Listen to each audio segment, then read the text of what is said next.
Well, here we are, 3 weeks later after I've seen the movie, Doctor Strange and the Multiverse of Madness. So here we are. This is my review.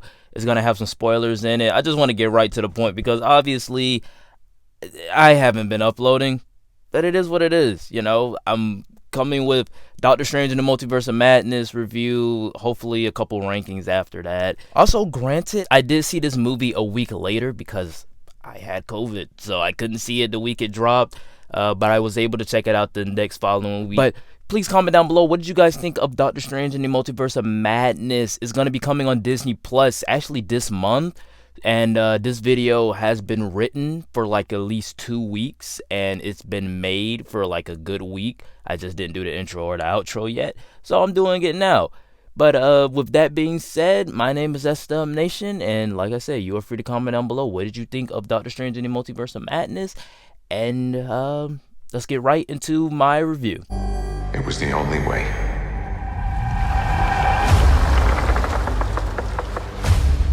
But I never meant for any of this to happen.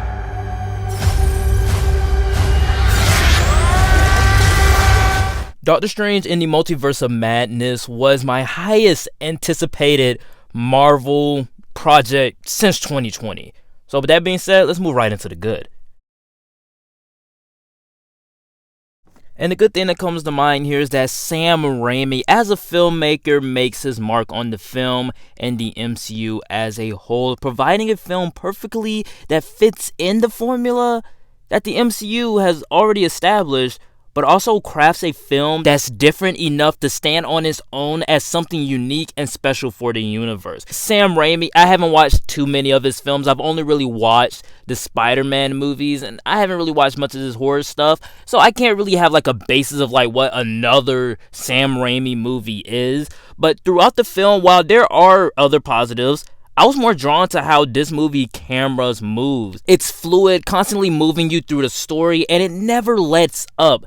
I think the boldness of letting craziness happen, like Strange taking over his dead corpse, or Wanda killing the Illuminati, or even Strange just killing that giant Cyclops monster that he does in the beginning and like plucking his eye out and you can see like the blood and all that. Like all of that stuff was pretty cool and crazy and unique. And I just think all of it worked. One of my favorite fights inside of the movie has to do with Doctor Strange versus the evil Strange, where they're using musical notes, and it's such a creative fight, and I think that's what makes this movie different from the first film. They did a little bit more creativity inside of this one, and I really appreciate it for that. I think all of the craziness just showcases to us that this is a film with stakes, and actions have consequences. Strange's character and his decision to give Thanos the stone is a big weight over his character in the movie because he felt as though he did the right thing. He's supposed to be the best of all the Sorcerer Supremes, but everyone gives him crap for him giving the stone to Thanos. They're always asking the question, was there really another way? And I really like that, and that's interesting, and it makes Spider-Man No Way Home, I'm actually using an example from Sean Chandler here, it makes Spider-Man No Way Home, his character in that movie, actually pretty interesting, and it makes that movie better. Wanda freaking Maximoff, the Scarlet Witch, is amazing in this film, and definitely one of the best MCU villains. Going inside of this film, I had no expectations of her being the villain. Yeah, I thought she was going to be an antagonist. Yeah, I thought she was going to be a little bit more evil, a little bit more unhinged, but I really thought that she was going to be helping Strange. No, she's the villain of this film, and I loved it. I loved every second of her. Elizabeth Olsen, she should come back as the Scarlet Witch. Even though the only way to end her story is to either kill her off or keep her as the villain, I truly, truly believe that Elizabeth Olsen should come back to this character. The horror. Oh my God. The jump scares inside of the movie got me. The overall gore of it is just so gory. It's scary. It's not that scary as say it's like It or any other horror movie for that matter, Get Out or Us, but it's just it's pretty tame when it comes to the horror, but you still jump when the jump scares happen. You still you still cringe when you see the gory scenes happen, when you see people's eyes get gouged out of their head or people's heads explode like Black Bolt's. When you see Black Bolt's head explode, it's just like, oh my god, like this is not for everyone. And I think I like that. It's different inside of the MCU. It still follows the formula, but it's different.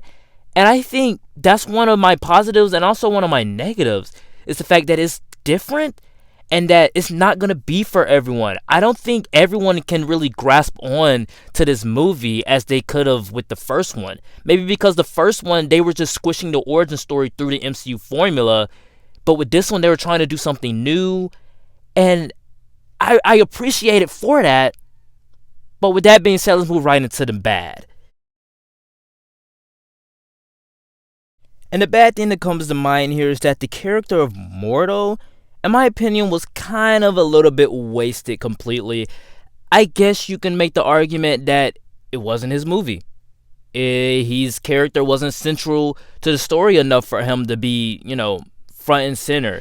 Maybe with 616 Mordo's character, they didn't have a way to input him inside of the story. So I guess you can say that, but still, I really wish that we would have gotten some type of duel, some type of brawl between 616 Mordo and Strange to see what he's been doing for the past 5 years. We've been waiting to see this character again, to see him take away the Sorcerer's powers. Then they just do a throwaway line of that, yeah, Mordo, we got into it or whatever. He's been trying to kill me ever since. What? Yo, can we see that? I would like to see that. I would very much like to see 616 Mordo out of anger try to kill Stephen Strange. I would love to see something like that. Also, the title of Multiverse of Madness it's a complete misdirection. It's a complete lie. Yes, there are multiverse things. This film has no multiversal madness, though. Like, of course, we have Wanda dreamwalking into another world, killing the Illuminati, killing Professor X, killing Mr. Fantastic. Yeah, we have all of that. And we don't have a lot of cameos. But come on, I really wanted to see that stuff. Like, look, personally, I'm good with it not being a lot of cameos because it is a Doctor Strange film first. But once we get some multiversal stuff, it's quickly taken away for a world where Red is Go and Mordo has dreads. Very, very underwhelming film. Very underwhelming title. I just think all of it just felt inconsequential. I don't know where this leads. I don't know where this leads for Wanda. I don't know where this leads for Strange because he's now with Clea, Dormammu's niece, and you wouldn't even know that unless they told you, which I knew before going into the film because I saw it a week later, like I said. But I still feel as though Doctor Strange in the Multiverse of Madness, I appreciated it for being different. I appreciated it for not being for everyone, but I gotta say that I don't know where this goes. This was supposed to be the film that was supposed to at least show us or at least tell us what structure we have in phase 4, what's going to be going forward. And literally this entire phase, we don't know where we're going. I at least thought that this film was going to give us some sense of direction. I feel like the only film that really did that was Eternals. And we seen how panned Eternals got, but Eternals was the one that moved us most forward in phase 4. We thought it was Loki, but Loki didn't even connect to Doctor Strange. We thought Loki was going to be in Doctor Strange 2, like they had said. Apparently, he wasn't. So, I don't know how this all connects to the MCU.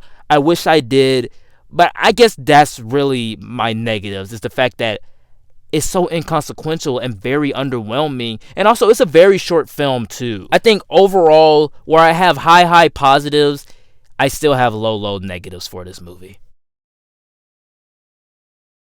In conclusion, Doctor Strange 2, well, in the Multiverse of Madness, wasn't bad, but it wasn't great.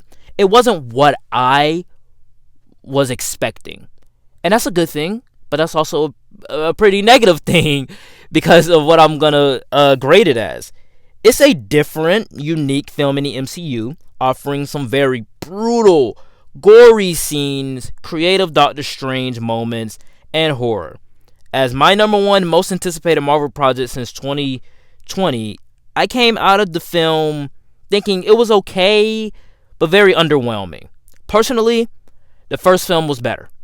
To me, the first Doctor Strange movie is better than Multiverse of Madness. Even with Black Bolt and Captain Marvel and Captain Carter and also Mr. Fantastic and Professor X, with all of that roped in there, with all the Illuminati and all Wanda killing the Illuminati, how great that scene was. Yeah, it's still a B minus to me and a 7.5 out of 10. And I would say, if you are really wanting something different from the MCU, check it out. Like, really check it out.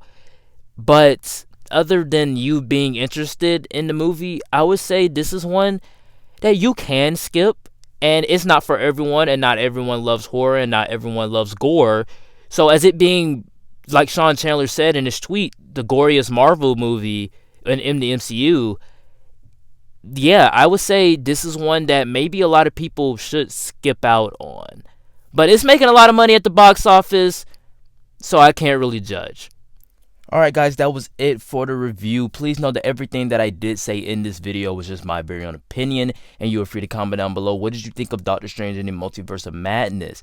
Please note that I do have a Twitter. You can check that out right now up on the screen. And also don't forget to check out that Marvel playlist. That link is always in the description and it's going to pop up above. And yeah, you know, this video has been late. I just have been lazy about these videos. Hopefully we can do a couple rankings for Doctor Strange. I just wanted everybody to see it, have enough time to watch it. But with that being said, guys, like, comment, and subscribe, and I will see you all next time. Peace.